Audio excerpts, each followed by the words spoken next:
G'day folks, Jim Langlands here from FX Charts with a currency outlook for the Finance News Network for Monday the 17th of September.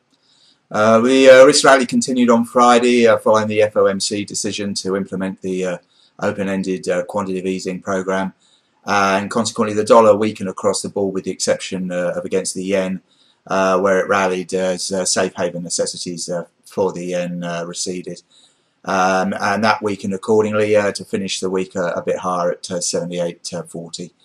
It's been a pretty quiet open to this morning's session, and so far Australia and New Zealand have done very little. The euro's trading at 131.20, cable's at 162.30, dollar Swiss at 92.65, and the Aussie and the Kiwi, they both joined in on Friday, although they came off their tops a little bit as profit taking set in during the New York session. The Aussie got up to 106.24, taking out the previous high, but it's trading a little bit lower now. It's at just above 105.5, and the Kiwis are currently at 83 cents and not doing an awful lot.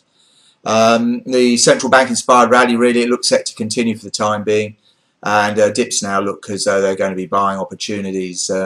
But I think the market's always very wary of a turnaround in the euro, so it's going to be paid to be pretty flexible in position taking, and I think stops need to be kept pretty tight. Things haven't got any better in Europe, and it looks as though Spain's going to have to go for a full bailout package at some stage in the fairly near future, and that'll just add volatility to the market.